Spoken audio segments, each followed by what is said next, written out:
Hi team, Sergeant Major Daly and I are here to share with you a new squad level tool you can put in your kit bag as you train on holistic health and fitness.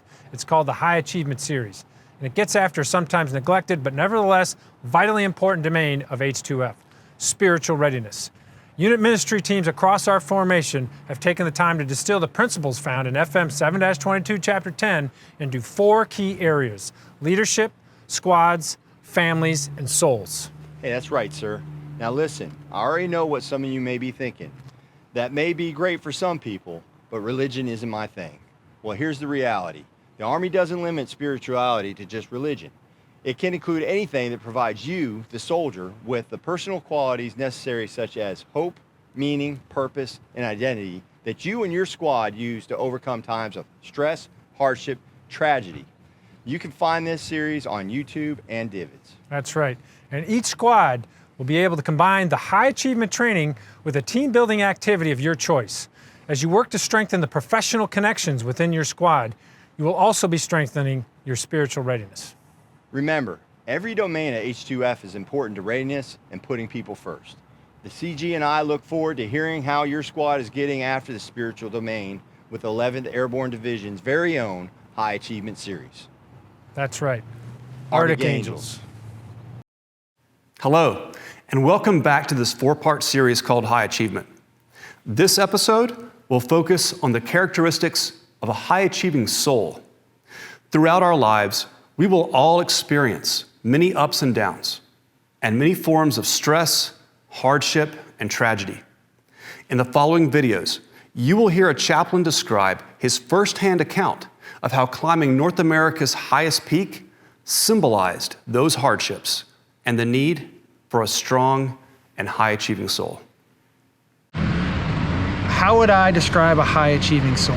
I would describe someone with a high-achieving soul as, that individual or person that has, regardless of their religion or their beliefs, somebody that has an anchor or a rock, that they can, in times of struggle or adversity, they can look back onto that thing, that belief system that they have, and use that anchor as a point to propel them beyond whatever adversity they're facing. I think that's the mark of a high achieving soul.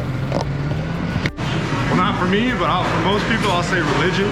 I'm a Jewish soldier here in Fort Wainwright, and keeping my faith has been really helpful to me while I'm up here. Even in stressful days and stressful nights, I'll make sure to pray, read my Torah every morning, night, and it helps to know that there's some kind of higher power above me that knows exactly where I'm supposed to be, where I'm going, and what I'm doing. There are 5 pillars of Islam, and some of them contain praying 5 times a day. And usually when you pray, it gets you closer to God, and it helps you during rough times because you want to be at peace with yourself, and the only way to do that is get closer to the Lord. I am a Christian, and when I'm going through the tough times in life and I'm going through some hard times, I think about how Jesus was nailed to the cross and he shed blood for us. And so I can get through those tough times because Jesus paid it all for us. I'm Norse pagan. I have multiple gods that I can look to for different issues. I have multiple gods that I can look to for different types of help. Having all the myths and all the stories that I can look back to and read on, and all the lessons that there are embedded in those stories, it helps me to figure out how to solve my problems. I am Buddhist. I use meditation to go through and help my inner focus. That way I can go through and be better in stressful and emotional situations. I don't know if there is a God. I don't know if there's an afterlife. Pretty much I'm on the fence. Giving back, leaving the world in a better place than it currently is. The U.S. is a melting pot, so everybody has different beliefs, but I think for you to reach that high-achieving soul, you have to be tolerant of other people's beliefs and question your own and find out, really identifying your foundation. High-achieving soul is one that's fulfilled, one that's actively seeking out what satisfies it or what makes it feel complete. Be good, do good, because ultimately you only have one life, and one life is definitely cherish it to the max, honestly. One day, all of us have our time to go, and knowing exactly where we'll be going after that. I think it has a lot to do with fulfillment, you know, that as far as spirituality and doing things that make you feel kind of whole on the inside.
Heavenly Father, we thank you, Lord, for bringing us this far. I pray, God, that you would continue to give us strength to be strong warriors with strong spirits. God, we're thankful that when we put our trust in you, there's no mountain too high, there's no valley too low. With you, nothing shall be impossible. And we pray, God, now that you would give us this mountain. And I pray all this in your holy name. Amen. Pre-mission prayers have always been a highlight of being an Army chaplain. I've had some great opportunities to pray with soldiers before they took off on a mission, and this one was really special as well. Being able to pray with our team right before we started this expedition at base camp was really just a great opportunity to be reminded of the need to have that spiritual connection. You know, we had a connection within our team. We had built camaraderie. We were actually connected by a rope the whole climb, but we needed that spiritual connection. And at least I can speak for myself. I knew that I needed a spiritual connection, and really that's what makes life worth living to me. I'm a follower of Jesus Christ, and he's my example, and that's what gives me strength and hope during times of great adversity. And when I'm experiencing a challenging situation and circumstance in life, I look to the Lord for strength, and he definitely gave me the strength that I needed, and I was thankful for that.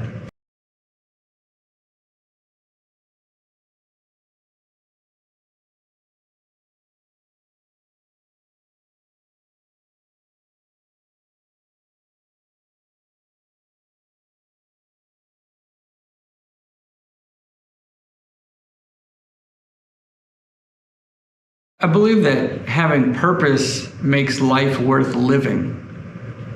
I've talked to a lot of people over the years who are doing a lot of tasks, but over time get worn down and lose their sense of purpose, that why question. Why am I doing all of these things? And purpose gives us that foundational motivation for the reason that we're living. And sometimes I'll talk to soldiers about the difference between having a job, having a career, and having a calling. If you think about those as like three different levels, right? We have a job because we have to. We have to have a job to survive. People choose to have a career not because they have to, but because they want to. A career is something that we do not because we have to out of a sense of survival, but because we want to, out of the desire for success, or something in the world that appeals to us that we want to be involved in.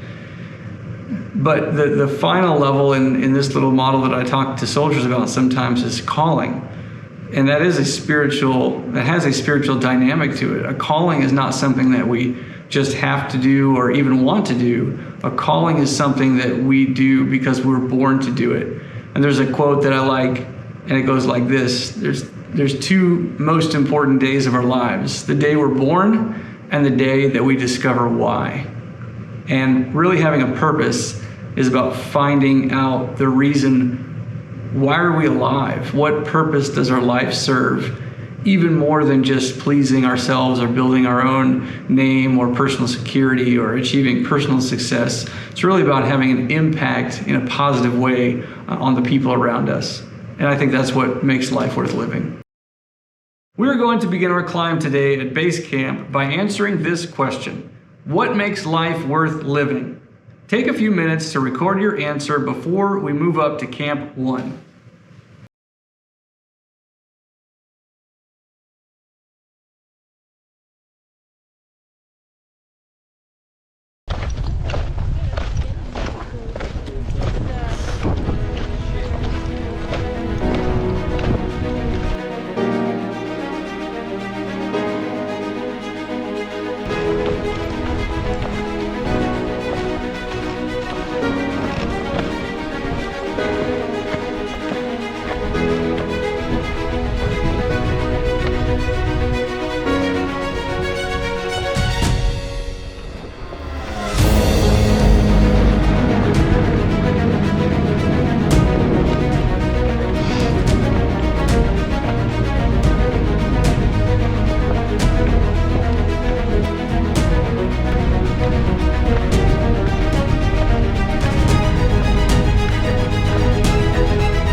We're there just admiring how beautiful the scenery was, and then suddenly and completely unexpected avalanche started crashing down a few hundred yards away.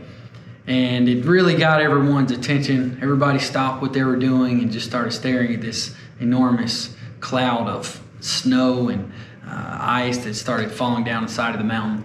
And it reminded me of a story told by one of the climbers on our team about a few years ago, how he was buried in an avalanche while he was out on a snow machine. Back in December of 2003, I was a younger soldier and just a young guy in general, where we all think we're invincible. And back at that time, I was big into snowmobiling, or for the Alaskans out there, snow machining. And my group of friends and I were snowmobiling up at Hatcher's Pass. Now this was after the perfect storm.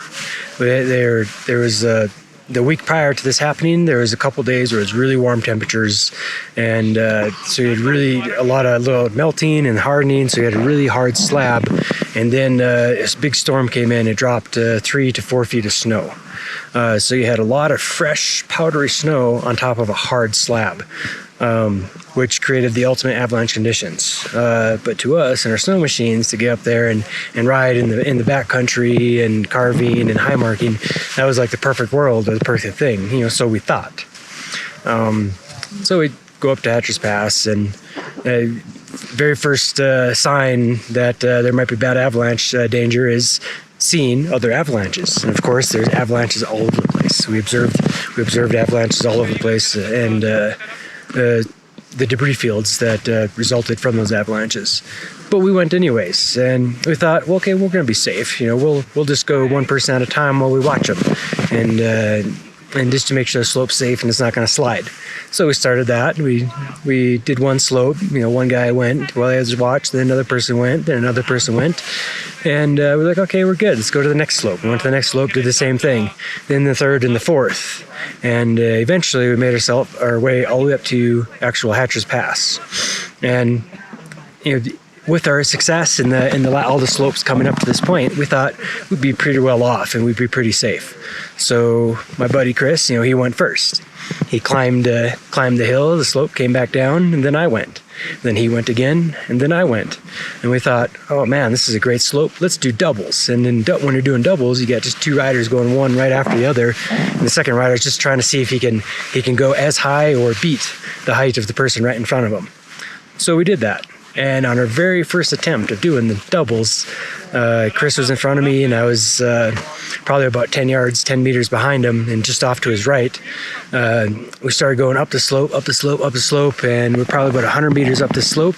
And then all of a sudden, I heard this big whomp over the sound of my snow machine, which was quite loud because we had a high-performance can on there. And I heard this big whomp, and this big wall of snow come rolling right at me. And I saw it. I tried to turn and get down ahead of it. Didn't happen. The snow swept my snow machine right out from underneath me, and it took me down the hill as it flowed nice and smooth and fast down the mountain. So now I'm caught in this avalanche, and everything I've been told in the past about if you're ever caught in an avalanche, fight like hell. Try to swim. Try to swim towards what you think is the surface. So my buddy Chris he's up above me. He turns around, he comes down behind the avalanche, and then our other three friends in our group, they're down below in a safe spot. They're watching. So in the back of my mind, I knew that somebody is watching me come down the mountain. So they probably, hopefully they're spotting me. Hopefully they're seeing me as I'm rolling down the hill in this avalanche. So I surface, I see some light, I go back under the snow, I surface again, I go back under the snow, I'm fighting, I'm swimming, I'm pushing with my arms, I'm kicking my legs, trying to keep myself at the surface to where I see light. And I feel the avalanche is moving really fast, I'm rolling with the snow, felt just like I was in a fast-moving river. And then it eventually came to a point to where I felt this river of snow start to slow down. As I felt this river of snow start to slow down, I fought even harder, and one final thrust and push as I felt the snow coming to a stop, stuck my hand up in the air as high as I could. And very fortunately for me, my right hand, just my hand from the wrist up through my 5 fingers, was sticking out of the snow. And I tried to do like the worm wiggle with my body as much as I could as that snow was stopping also, to create just a little bit of space for my lungs to be able to breathe. And I came to a complete stop, but I felt my hand moving, and I thought to myself, okay, this sucks, but I'm probably going to be okay because my buddies were watching me, and my black glove is sticking out of the snow, and the snow is all white, so it's going to be very easy for them to find. And about 3 to 5 minutes later, they had ridden their snow machines up to me, and they grabbed my hand. And then I came to a complete sigh of relief at that time because I knew they had spotted my glove and found me. Then from that point, they dug me out of the snow, and we found my sled, which was only about 10 feet off to my right. We dug that out. It took us about an hour and a half total to dig me out and then to dig my sled out. And that day served as a very, very important lesson that nobody is safe, no matter what measures you take. That avalanches are out there, and you really have to be smart about what you're doing and make good decisions.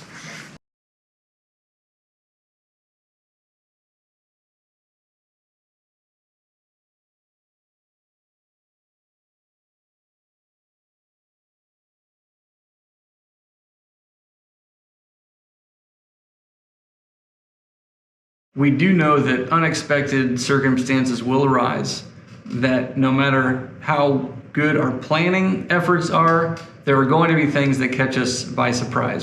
spiritual resiliency can be a component to help people through times that are very trying. And I understand that spirituality is not something that everybody leans into. We acknowledge that, but it could be something that turns out to be vital for someone, whether or not they're in a struggling position. Spirituality could very well be a valuable tool in the kit of the individual and the family, and perhaps through this training, more people will discover its value. Take a few minutes to answer this question. How can I prepare for uncertainty? Record your answer before moving up to Camp 2.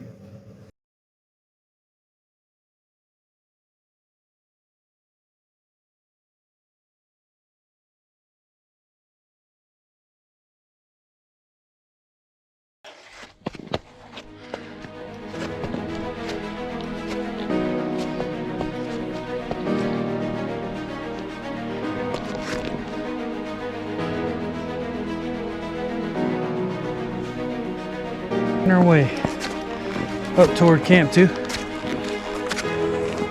What am I feeling right now? Well, I don't really want to talk about it.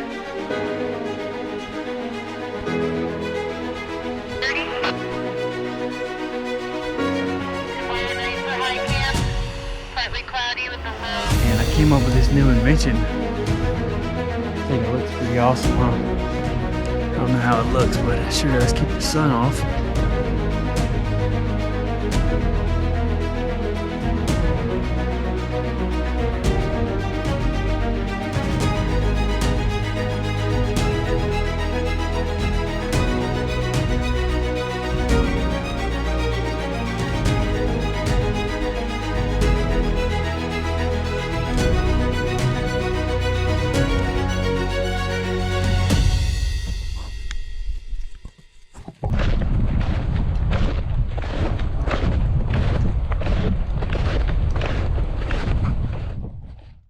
So on the way up to Camp 2, I realized that something was missing, and it was my hat.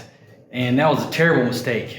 It was in the mid-70s that day. Normally that wouldn't seem too hot, but when you're wearing long sleeves, long pants, you're walking uphill, you're walking in snowshoes, you have gear strapped to you, you're pulling well over 100 pounds, 75 degrees, gets quite hot. Not to mention the sun is reflecting off of the snow up into your face. And when we were training in Colorado, one of our climbers, Sergeant Phillips, his face and his legs got cooked really bad. It was a disgusting scene, and I was determined not to look like Sergeant Phillips. And so I had to make this improvised hat out of my sleep pad. It looked really ridiculous. People were staring at me, but you know, you got to do what you got to do.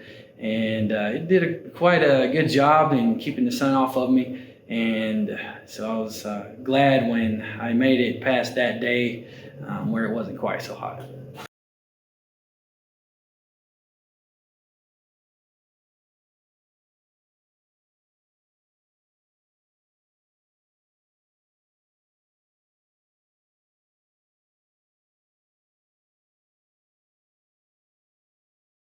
We all know what it feels like to have something lost or missing, or something that we unexpectedly realize we don't have anymore. In Chaplain Heron's case, on the video clip, it was his hat.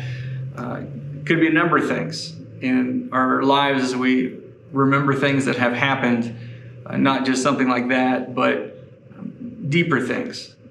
Things like losing your sense of purpose, losing your sense of the question why.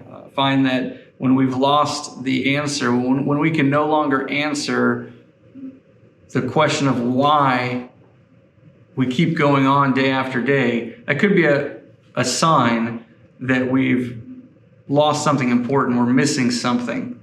I remember in 2005, I was a reservist living up here in Fairbanks, went down to JBER for PLDC back in those days.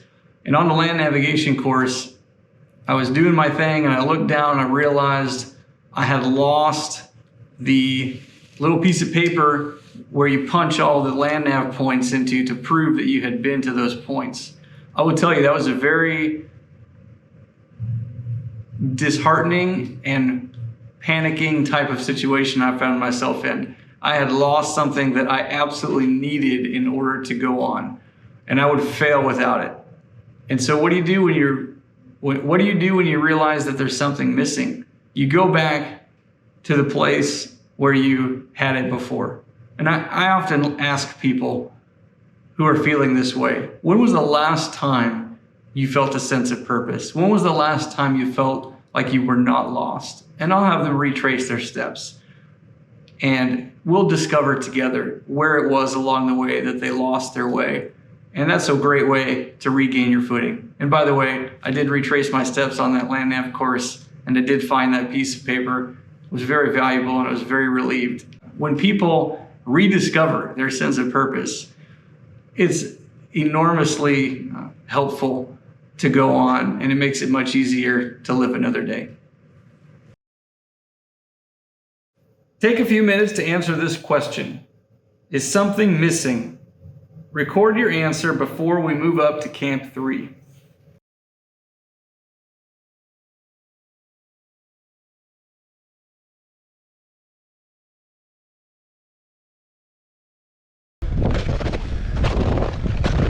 On the way to Camp 3.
So being in the mountains, especially Denali, on a clear day, it's one of the most calm and relaxing and peaceful things that I can think of.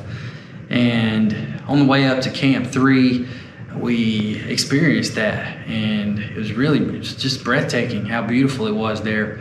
And as I think about that and how amazing it was, I'm just reminded how important it is to get out into nature and get away from all the distractions.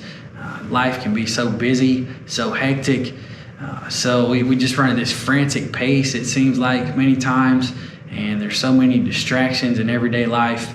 This was really good for my soul and helped me to reset and to experience really just this amazing sense of peace.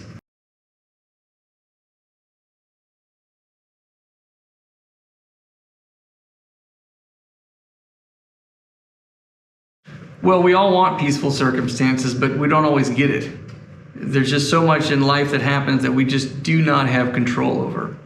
Things that happen outside of us, whether that's in an individual's life, a family situation, or the world in general, has just had tremendous challenges over the last couple of years. And those things that happen, whether it's a macro scale like that or an individual situation, these things just reveal how little we have control over. But that doesn't mean we have to lose our peace. It is absolutely possible to have at least some level of peace even in difficult situations. Whether that's recalling a special memory, or thinking about hope that you have for the future, or dwelling on something that is going well. It's so easy to focus on the negative, but if we search hard enough, we can find something in the past, present, or future that fuels peace, a peace that we can have no matter what's happening in the world around us. Take some time to answer this question. Where do I find peace? Record your answer and discuss with your group before we move up to Camp 4.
So this is one of the most terrifying things I've experienced in my life. It all happened so quickly, there really wasn't much of anything I could do. I really felt helpless.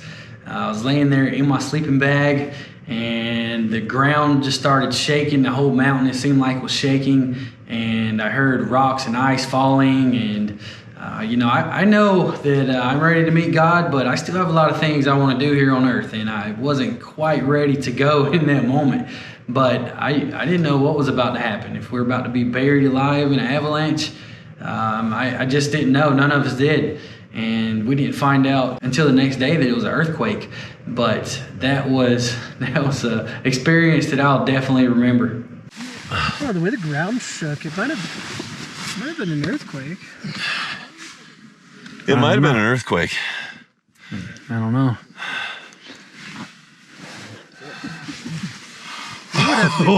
Pretty big. I don't know. It sounded like a cracking and I don't know. Did you hear something that sounded like kind of like a crack?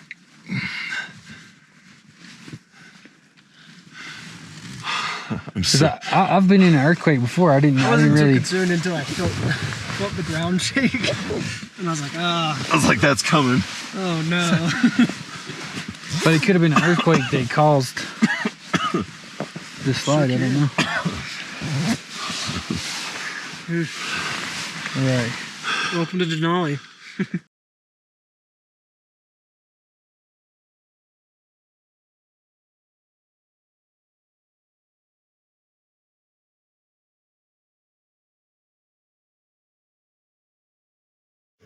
So avalanche versus earthquake, let's talk about the difference. In an avalanche, you have certain recourses. You can try to run from it, you can try to dodge out of the way. And in those type of life events, those type of things are things that we might have some degree of control over. In an earthquake event, it is not the case. You cannot run away from an earthquake, it is inescapable. And it also reveals just how vulnerable and powerless we are. So when we talk about earthquake events in life, it's the same idea. We have no control over it. It doesn't matter how strong we are at PT. It doesn't matter what rank we've achieved or what goals we've accomplished. Those things matter zero when an earthquake event occurs. And we've all had them. For me and my family, it was 16 years ago when we were expecting our first child. And we went in for what we thought was going to be just a routine visit to the doctor, a quick checkup. And inside that doctor's office, we experienced an earthquake event that is still having shock waves today, when the doctor said, there's something wrong with the baby. So these things rattle us to the core, and they can even challenge or even change what we believe to be true, what we believe to be true about the future, what we believe to be true about our faith, what we believe to be true even about our very life. And it's okay to ask the hard questions in those circumstances. Do all tragic situations have a happy ending? No, they do not. That is a hard but truthful reality. But this is also true. The event, the earthquake, whatever it was, it is not the end of your story. There are more chapters to be written, and the only way to find out what those are is to keep moving forward, one little step at a time.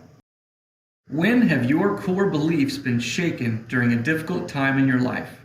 Take a moment to record your answer before we move up to Camp 5.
So one of my good buddies that I had been training with for months developed an issue with his feet, and he wasn't able to continue on up to Camp 5, and he had to stay back at Camp 4 and wait for the rest of us to come down from the summit. But I asked him about his experience after the climb, and he shared some great insights that will stick with me for a long time. In fact, he handled the situation much better than I think I would have had I not been able to make it to the summit. Somebody's feet were they've been cold, and they've been cold way too long. And once you get to the top of the head wall, you have to walk across the actual west buttress, and the wind just hammers the west buttress, which is right behind me, which is what those people are walking on right now. And there's just no relief from it. And so, even though we were antsy and really wanting to get up here and everything like that, we decided to bail. And when we got down, you could tell that his feet were in poor shape, but nothing that wasn't recoverable. No frostbite just yet, and we turned around just in time. And so, we're going to lead him and one other guy down at 14 Camp. It was the right decision looking back, but it's still hard to think about that. And just all the months of preparation and everything leading up to the climb, and then to kind of feel that incompleteness, I guess, with the mission at hand. That's hard. But looking forward, I know what I need to do if I want to go back there, and I think I do want to go back and finish it. If I want to go back, I know what I have to do now, and it's going to be tough, but I know exactly where the trail is. I know how to get there, and I can go back with some friends and do it again. So looking forward, there's some other things I want to accomplish in life, and this has given me a lot of good training value, I think, for mountaineering. And there's a lot of things that I think I can do that maybe I couldn't do before now. So it's not a wasted opportunity. It's not a complete failure. So I can't look at it like that.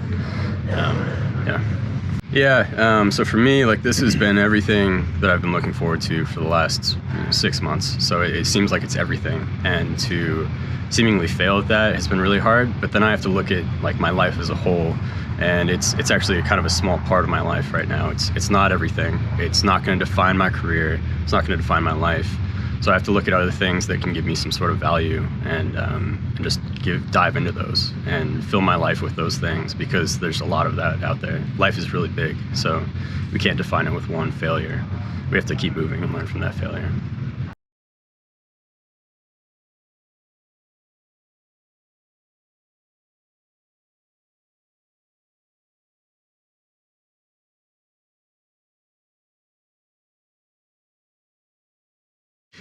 Well, no doubt about it, personal failure is painful. We all know what it feels like to try something and it just didn't work out. And we got to learn to fail forward. When things don't work out, let's not dwell on what should have happened or could have happened or just didn't happen. What can we learn from it to propel ourselves forward? Anytime I talk to someone about failure, something that happened in their life or in their family situation, I remind them this is temporary. It's temporary and it doesn't have to define who we are. We can take the lessons learned, as painful as they are. So no matter what has happened in the past, as painful as those perceived failures are, it's temporary and they don't have to define us. We're going to take the lessons learned from those and fail forward. Take a few minutes to answer this question. How do I perceive and respond to failure? Record your answer before we make our final push to the summit.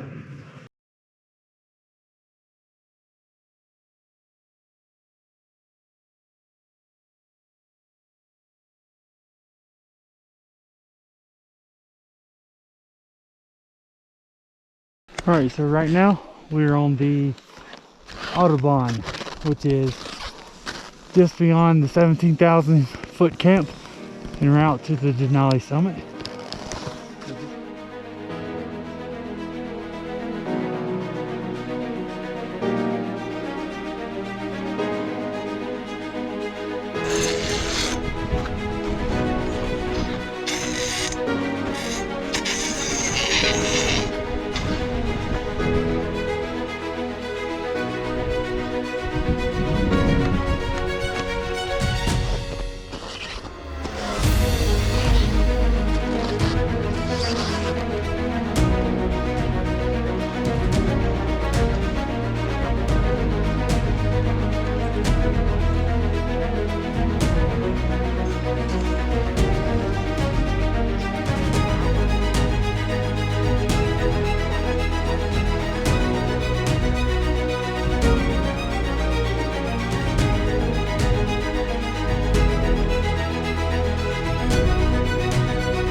So taking those last few steps to the summit and finally seeing the summit marker was a really satisfying experience. We had worked for months for that opportunity and we were finally there.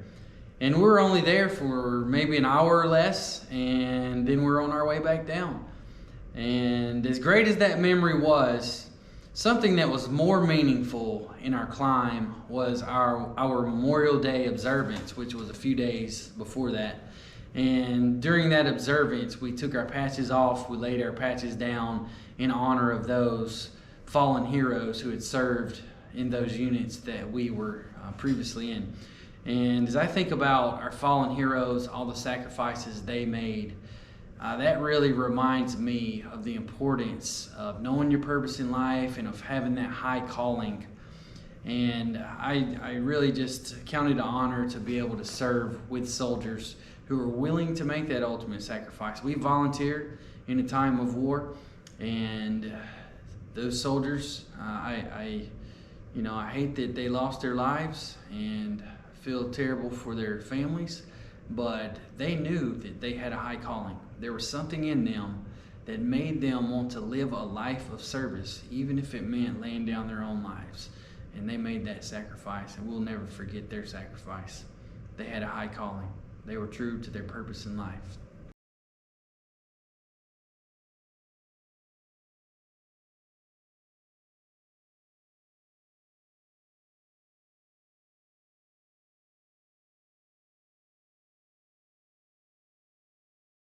It's a high calling to be an American soldier, and to serve as an Arctic angel. Every day, we wake up ready to defend our nation's Constitution against all enemies, foreign and domestic, and to bear a true faith and allegiance to the same. Our ranks are filled with high achievers of all types. We have Olympic-level athletes, elite marksmen, and exceptional leaders at every level. We have heroes ready to rush into the scene to save another person's life, even a stranger's life. To be a high achiever means having high standards for ourselves, others, and our organizations. We have meaning and purpose every day by striving to live towards these high standards. But what happens when we reach the end state of these standards? What happens when we achieve those things we dreamed we would do? Do you see yourself raising the bar? Do you see yourself continuing to strive for more and more extraordinary things?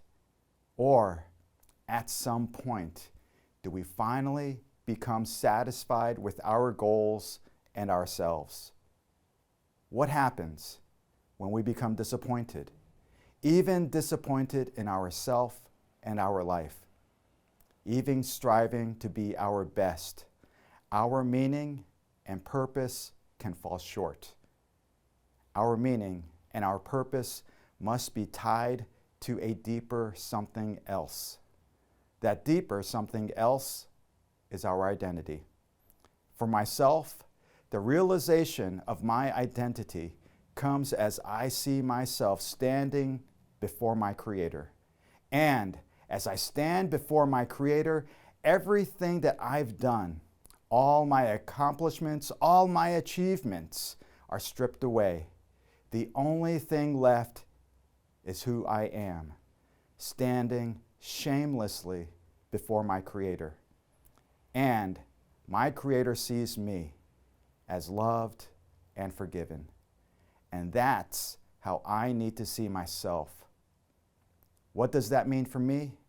That means that I also need to see you just as I see myself, through the eyes of the one who created us as a child, as his child, loved and forgiven. This is the foundation of my identity. This is the core and the center of who I am and how I interact with others. My identity is the starting point for how I approach my daily life, how I approach my job, my profession, my career, and my family. My identity is the keystone from which my meaning and purpose come. There is no better place to be than to live in the midst of our Creator's presence and our Creator's desire for us. This is my high calling, to receive my Creator's abundant and overflowing love such that His love flows from me and to others. That means to each of you. What is your high calling? Take a few minutes to think through this final question. What is my high calling? After you record your answer, please take a brief survey.